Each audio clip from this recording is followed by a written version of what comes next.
take roll call attendance, please? Senator Archambault. Present. Senator Burke. Present. Senator Oyer. Present. Senator Lombardi. Present. Senator Quezada. Present. Senator Raptakis. Present. Senator Rogers.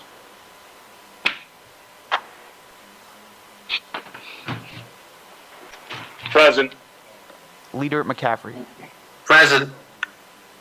And Chairwoman Coyne. Here. There are 9 members present. Madam Chair, you have a quorum. Thank you very much. I'm very pleased to welcome back our long-standing members of this committee, as well as 3 new members, Senator Anna Quezada, Senator Gordon Rogers, and Senator John Burke. Welcome. As you can tell, we've made a few changes to the committee hearing format. Most notable is meeting remotely. Thank you to Capital TV, our IT staff, and clerk for their work to bring this hearing to you today. There may be times we will encounter technical issues, but we will do our best to resolve them as quickly as possible, and we ask both the senators and the public for your patience as we work to overcome those challenges. Just a reminder to the committee to please mute yourself until you're ready to speak so that we can keep the audio feedback at a minimum, and would truly appreciate that. Thank you. As we move forward this session, I'm certainly looking forward to working with our committee on matters important both to our communities and to our state. And with that, our first agenda item is going to be Senate Bill number 14 by Leader McCaffrey, an act relating to domestic relations, solemnization of marriages. I believe we have the leader with us today. Please proceed with your testimony, Leader, and welcome. Thank you, Madam Chair. This bill is not new to the legislature, but what it does is it allows the solemnization of marriage bills that we do regularly in the General Assembly would move those to the executive branch and allow the governor to authorize the solemnization of marriage by those individuals who are not qualified under the statute. It does set a nominal fee for that. In addition, oftentimes we see in the General Assembly when we pass these marriage bills, they'll come back before us because we may have made a mistake in the date, the location, or the name of some of the parties involved. I have heard from a number of different people of interest who have suggested changing the bill by addressing, not making the person, an individual eligible to vote who can perform the ceremony. And I am going to ask the committee to hold the bill for further study so we can do a sub-A to take that language out so that it would read that the governor may designate any person to do perform a marriage. I am available for any questions, and thank you very much, Madam Chair. Thank you very much, Leader. Do any of the members of the committee have any questions at this time? Yes. I had a question. Yes, Senator Quezada. Well, and I think, thank you, Madam Chair. I just wanted to, I think this is a great bill, but one of the questions that I have is why the people to be able to do it, it has to be registered in Rhode Island, registered to vote in Rhode Island. I think that's what the Leader McCaffrey just said, that he want to change that language. That's correct, Senator. That language, I'm going to ask that in a sub-A that language be stricken so that it would read that any person can make the request to perform a marriage ceremony. There's no restriction that you have to be a voter in the state of Rhode Island. Another question is, I believe Massachusetts had a similar legislation, and they allow people from Rhode Island to get married in Massachusetts. Can we add them in that legislation too? I think by taking that language out, it will allow anyone to perform the ceremony. Like if someone goes to book a venue in Newport and they want to have a family member or friend perform the ceremony, if that language is stricken from there, it would allow them to apply for the application for the license and there'd be no impediment if you want to register or a voter in the state of Rhode Island to do that. Okay, thank you. Thank you, Chair? Senator. Yes. Quick question for the leader. We had an issue probably about 15 years ago where we had a judge from another country, which was not even recognized by the State Department or the United States, to perform a marriage in Portsmouth, Rhode Island. That caused a lot of controversy. So are we limiting this to U.S. citizens only to perform the marriage? This was a very controversial issue. There was a judge coming in from the Turkish Republic of Northern Cyprus, which is an occupied area, came to Rhode Island to perform a wedding for a relative, and that caused a lot of controversy within Rhode Island, and that bill was removed, the solemnization of marriage bill, to be formed by an illegal judge from an entity that's not even recognized. So I just want to be careful. What safeguards do we have on the legislation if a non-U.S. citizen comes and tries to perform a wedding that's not even recognized by our State Department? And that did happen in Rhode Island about 15 years ago. Well, this bill right here, someone had put in a special piece of legislation that there's no requirements as to what the person who's going to perform the service, the ceremony does. This bill right here would make the person have to be a minimum of 18 years of age, and then determining the qualifications would be up to the issuing authority. In your case, the person came in and filed a special piece of legislation to perform a marriage, and when we did those, there's no requirements at all as to anything on that. This right here at least says the person has to be over the age of 18, and then it'll be up to the issuing authority as to if they were going to put any more procedures or restrictions on them. Right, so the restrictions, I'm saying, first of all, do you allow somebody from, a judge from another country, especially an illegal entity, to come into Rhode Island? Who's gonna put those restrictions? The governor, or? Well, first of all, if a judge doesn't meet the requirements in the bill right here, as spelled out as to which judges may marry, then they'd have to get a special act passed before the General Assembly to perform a marriage, just like anyone else who would get a special act passed before the General Assembly to perform a marriage. Okay.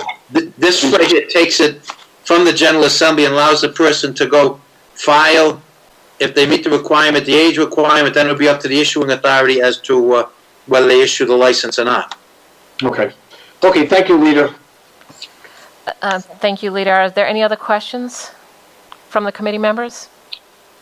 Chairwoman Coyne, I'd just like to make a comment. Yes, Senator Oyer. Leader McCaffrey, I just want to thank you for putting this legislation in. I know that you've been hard at work on this issue for a very long time. And I just want to give a different perspective too, as a representative of Newport that sees a lot of weddings here, and people travel from around the world to come to Newport for their weddings. And similarly, I know people who have gone to other countries for destination weddings, where Rhode Island citizens have been able to go to other tropical destinations, go through an efficient process, and be able to conduct weddings in other countries. I do think our wedding and hospitality industries are hurting, and I think if we're able to do something that would help streamline this process, take the politics out of it, and allow for a more open process for folks to be able to get married with an officiant that best supports them in their wedding ceremony. I think that would be a good thing, and I think that there's I trust the leader to be able to work out that language to help balance all of those considerations. So I just wanted to weigh in on an additional perspective about the officiant consideration. Thank you, Senator Oyer. Are there any other questions for the leader at this time? Well, thank you very much, Leader McCaffrey. We appreciate your testimony, and thank you again for putting this bill in. I know we've been at it for a couple of years now, so thank you again. And at this time, I believe we have several callers lined up to testify on this bill.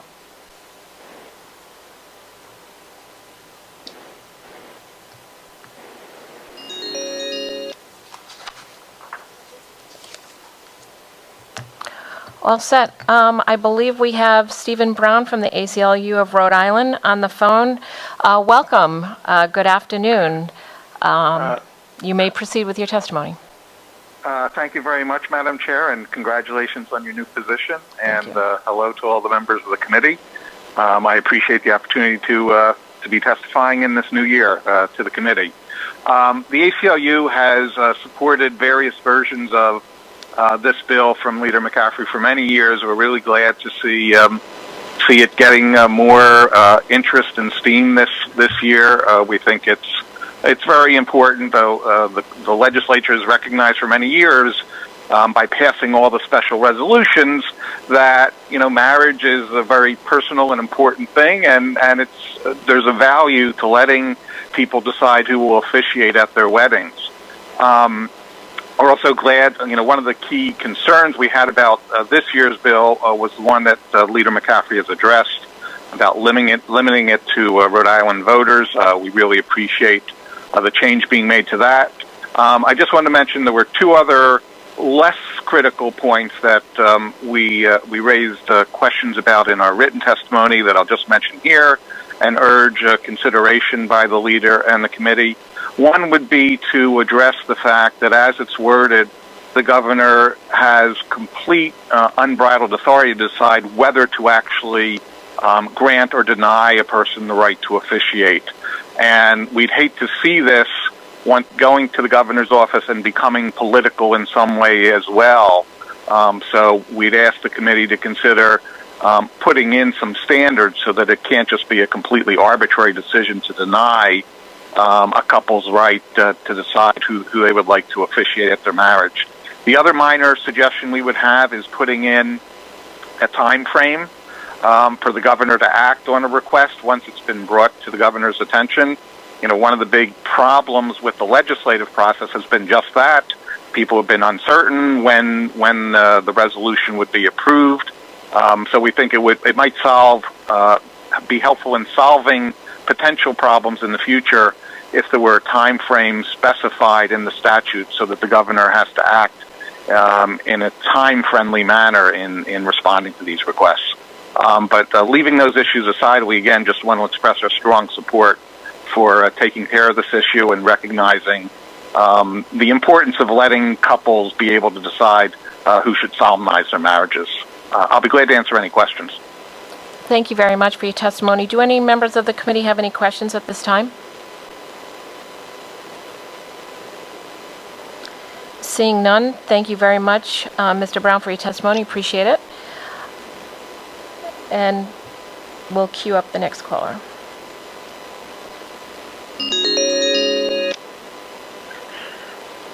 Okay, we should have Hillary Levy-Friedman from the Rhode Island chapter of National Organization for Women on the phone. Welcome. Good afternoon. Hi, how are you? Very good, thank you. Feel free to proceed with your testimony. Okay, well, this is my first time doing this, and I don't know if something's been said before, so I can't do the don't repeat yourself, so I apologize if I am. But I am here to testify on behalf of the Rhode Island chapter of the National Organization for Women. My name is Hillary Levy-Friedman, and Senator Golden is my senator. We support this bill for two main reasons. The first is just about government efficiency and serving the people in a streamlined way. But the reason why Rhode Island now is especially supportive of this Senate bill is because we have seen the ways in which the ability to separate out same-sex marriages and opposite-sex marriages perpetuates discrimination and does not support equality. And so removing the ability of the legislature or asking them or putting the onus on them to do this would also help promote equality for all. So I will stop there. I did just one more thing I wanted to say was that I wanted to recognize Steve Alquist, who's done a lot of work to publicize this issue, and I'm grateful for him to bringing it to lots of people's attention over the years. And I'm grateful for you all for taking this action, and I hope this is the year that that can be done, especially as the crisis has made it very clear that we need a more efficient way to be able to solemnize marriages. Thank you very much for your testimony. And do any members of the committee have any questions at this time? Okay, I don't see any hands raised. Well, thank you again for your testimony. We appreciate you taking the time this afternoon to call in. And we'll queue up our final caller for Bill 14. Very good. I believe we have Wendy Becker on the phone. Welcome. Hi, thank you very much. Thank you, Chair Coyne and members of the committee. I'm also testifying to support the legislation to remove the legislature from the process of solemnization of marriages. Having this done through the means outlined in the legislation is an improvement for reasons others have explained well already. I also see no reason to limit this to eligible voters, so I'm so glad the majority leader said there'd be a sub-A to address this. I would like to focus my comments on the discrimination inherent in the way this body has addressed the solemnization of marriages, as the last speaker did. My wife and I were a plaintiff couple in a lawsuit against the state of Massachusetts 15 years ago with regard to marriage discrimination. And while the state allowed opposite-sex couples from out of state to marry en masse, Governor Romney closed the borders, as people may remember, to same-sex couples wishing to do so. So we agreed to be part of that lawsuit because we felt strongly that our relationship should be as valued as opposite-sex couples' relationships, and that disparate treatment under the law administered by a state with equal rights protections for LGBT people was just not acceptable. And I'm really here today for that same reason. The process of bundling and voting on marriage solemnization separately by the sex of those getting married is essentially our state legislature going out of its way to allow legislators to express their prejudice. And that process has been incredibly demeaning for some of us. This will ensure that that stops. You know, I'm sad that some legislators still don't believe my 30-plus-year relationship is entitled to marriage, as is one between a man and a woman, but that's on them. I'm way sadder that this body has been acquiescing to them, because that's, of course, on the whole body. And although this is not likely the reason the legislation is being proposed, I really hope the discrimination angle adds another reason for you to pass this. Thank you so much. Thank you for your testimony this afternoon. Do any committee members have any questions of this witness at this time? Okay, seeing none. Thank you so much for your testimony this afternoon, taking the time to call in. We really appreciate it. I would like the public to know that we've gotten letters of support, none in opposition with regards to Senate Bill number 14, and the committee has been provided with those letters. At this time, I would like to entertain a motion to hold for further study on Senate Bill number 14. Do I have one? So moved. Second. Thank you so much. At this time, the clerk will take a roll call vote. A roll call on that vote. Senator Archambault. Yes. Senator Burke. Yes. Senator Oyer. Aye. Senator Lombardi. Yes. Senator Quezada. Aye. Senator Raptakis. Yes. Senator Rogers. Yes. Leader McCaffrey. Yes. Chairwoman Coyne. Aye. There are 9 in the affirmative and none in the negative. Thank you so much. I appreciate it. Leader, thank you so much for your testimony again. I appreciate that. Okay, we'll go on to Senate Bill number 63 by Senator Gallo. And that is an act relating to state affairs and government, departments of state government. Senator Gallo, is she on?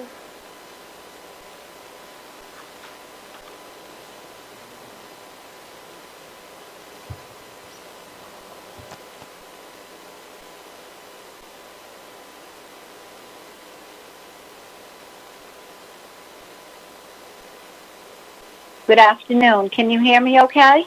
Yes, Senator Gallo, we can hear you. Thank you so much for taking time to call in today. Would you like to... Thank you so much, and congratulations, Chair. Thank you so much. At this time, I'll let you explain your bill. Okay, so this bill creates the executive offices of Commerce and Health and Human Services and requires that the secretary of those executive offices be appointed by the governor, subject to the advice and the consent of the Senate. It also requires that the Commissioner of Elementary and Secondary Education and the Commissioner of Post-Secondary Education be appointed subject to the Senate's advice and consent. Previous to this, the Board of Education had the power to approve these commissioners. This bill would remove that power from the board. And I'm available if there's any questions. Do any committee members have any questions of Senator Gallo at this time? Okay, I see no hands up. Thank you, Senator Gallo, for calling in and explaining your bill. I really appreciate it. Thank you so much to you and the committee for hearing it. I appreciate it. Of course. At this time, I would like to entertain a motion to move passage of Senate Bill number 63. So moved. Second. Second. Thank you very much. At this time, the clerk will take a record of the vote, please, on roll call. Senator Archambault. Yes. Senator Burke. Yes. Senator Oyer. Aye. Senator Lombardi. Yes. Senator Quezada. Aye. Senator Raptakis. Aye. Senator Rogers. Yes. Leader McCaffrey. Yes. Chairwoman Coyne. Aye. There are 9 in the affirmative and none in the negative. Thank you so much. And with that, we'll go on to our final bill of this evening. And that's Senate Bill number 74 by Whip Goodwin, an act relating to solemnization of marriages. This bill here would allow David Raymond Thibodeau Jr. to join Stacy Ray McCabe and Brendan Edward Curran in a marriage on or about June 5th, 2021 within the city of Newport, Rhode Island. Does anyone have any questions? Okay, very good. At this time, I would like to make a motion to move passage of Senate Bill number 74. Do I have a motion? Second. Thank you very much. And will the clerk take a record of the vote, please? Roll call. Senator Archambault. Yes. Senator Burke. Yes. Senator Oyer. Aye. Senator Lombardi. Yes. Senator Quezada. Aye. Senator Raptakis. Yes. Senator Rogers. Yes. Leader McCaffrey. Yes. Chairwoman Coyne. Yes. There are 9 in the affirmative and none in the negative. Thank you very much. Well, everyone, thank you very much. That's it for this evening. If I could have a motion to adjourn, please. That's So Senator moved. Raptakis. And a second, please. Second. Second. Thank you very much. All those in favor? Aye. Okay, do we have to take a roll call on that? Okay, very good. Thank you, everybody, for your patience. Thank you, Chair. Very good. Aye.